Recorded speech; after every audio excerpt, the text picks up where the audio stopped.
Oh, hello guys! Magandang gabi! Good evening! Namaste po sa taga-Nepal. Yan po. Ito naman po tayo sa ating serye ng buhay. Yan. Ito po, nandito po ako sa tindahan namin. Ayan. Wala na namang laman. Wala na namang laman. No? Sa patusan ko yan. Ayan, meron pong mga konti-konting yan. Tapos nilagyan ko rin po ng mga tawag nito. Mga chocolate para kung lumapit ang mga bata, may maibenta rin tayo. Di ba nito masira? Sa labas, nilagyan ko rin po ng panglamig. Ayan. May mga konti-konting damit. Laban lang po sa buhay. Kasi ganito po kasi yun. Dito po sa Nepal, madali lang din naman maghanap ng pagkakakitaan. In terms of, ayan, business ko, no? Ayan, wala laman sa likod. Alam nyo na, hindi naman tayo mayaman, hindi naman mayaman na pangasawa natin. Tama lang, lalo pat nung dumating kami dito, 2011, 2012, in December. So, which is, lahat ng pera namin, ibinili namin ng bahay para, nang sa ganon, tumagal man kami, kung hindi ka man makaisip ng business mo o makahanap ng trabaho, at least yung renta ng bahay, may makain ka habang hindi pa nag-aaral yung anak. Wala eh. Isang linggo pa lang gusto nang mag-aaral ng anak ko. Nung 20 months pa lang siya. Sabihin, 18 months, ganun. 20 months, ganun siguro. More or less 4 months na lang, magto 2 years old na siya. So, 4 months, tama.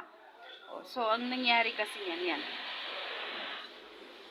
Isang beses, tawag nito, isang bagsakan po kasi yung punta namin dito na walang bakasyon. Diretsong pumunta dito at stay for good. Ayan, ang napala. Pero at least, lahat naman ng kita ng asawa ko, wala po akong kita doon kasi ako, tulong ko lahat sa magulang ko, kapatid pinag-aral. Ang asawa ko po lahat.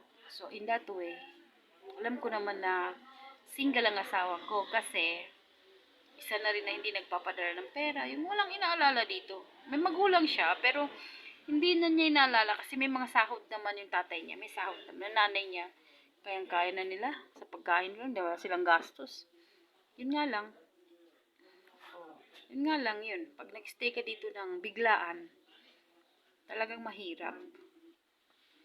At ang kagandahan pa lang, yun ay masasabi kong lucky pa rin ako kasi nag-stay ako dito, nakitira lang ako ng 1.5 months sa brother-in-law ko. Tapos,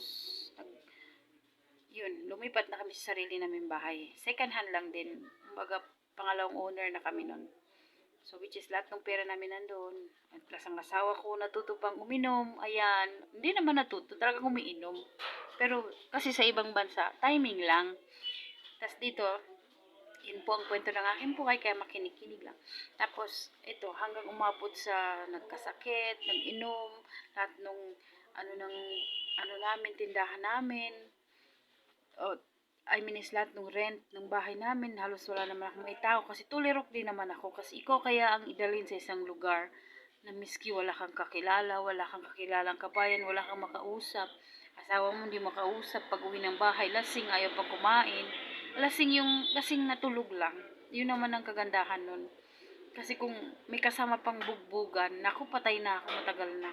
At least awa ng Diyos, ni Allah, nasa mabuting kalagayan pa rin naman tayo. At may anak. May mga time din naman na bumibigay ang utak ko. Na gusto ko nang bumigay, gusto ko nang magpakamatay. Yung mga ganon. But, also, tuwing tinatawag naman ako ng anak ko na, tawag nito, Mama, ayun, para akong nagigising. Pabilisin natin ng panahon. So, mga ilang taon na kami dito, may nakilala man na pang mga Pilipino, which is, yun, dinala-dala nila ako, may nakilala na rin. Ayun, nakuha mo na yung mga ugali nila, mga friends, pupunta sa bahay, ganun.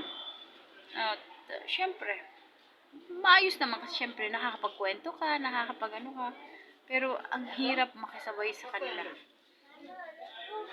Mahirap. त्यो तातो चप्पल कस्तो छ? कुन तातो चप्पल?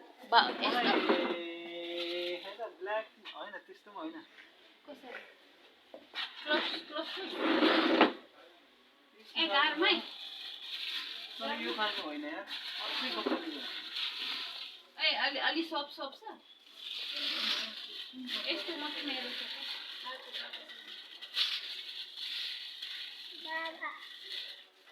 यो हुँदैन आउँदैन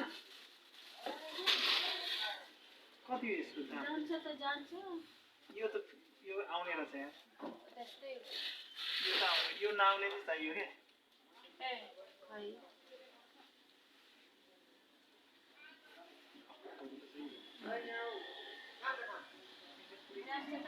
खै ट्राई गर्ने यो ट्राई गरेको त यस्तै हो जान्छ कुन कम्पनीको म हेरेरै आउनु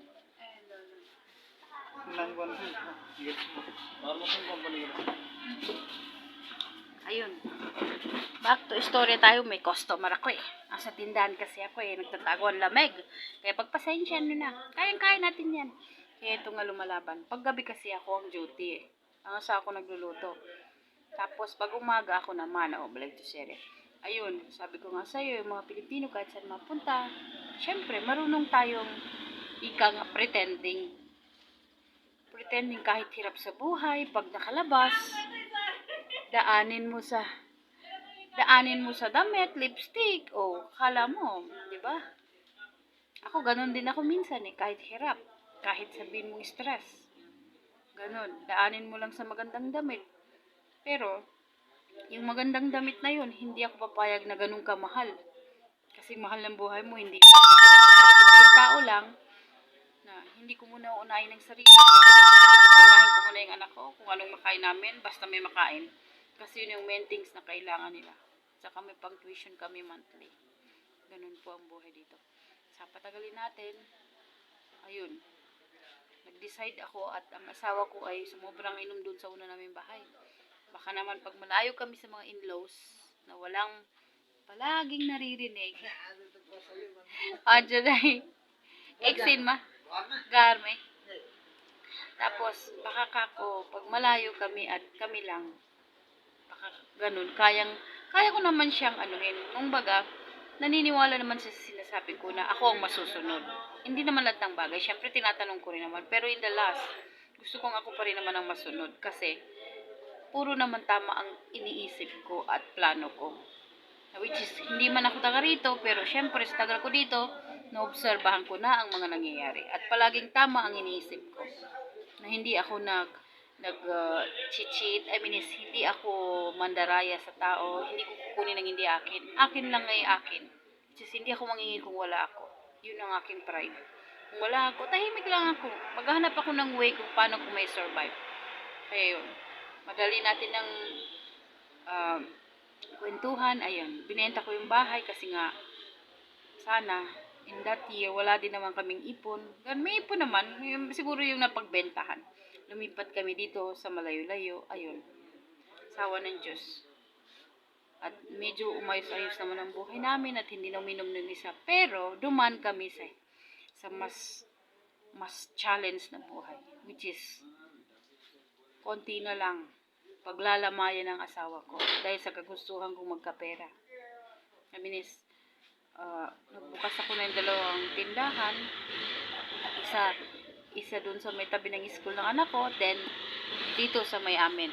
So, which is, ang asawa ko yung nandito, dito nga sa Sapatusan, tapos ako dun sa kabila, malapit sa school ng anak ko, para mabantayan ko sila at anytime, kumbaga, kahit na silisilip ko sila, kumikita ako. Ayun pala ang kapalit. Maganda nga ang benta ko, pero ang asawa ko dito, ayun, dumating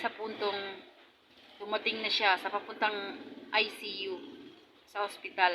Kasi ngayon na, ang kakainom. Last chance na yun. Kasi pangalawa na to Ayun. Yun na nga.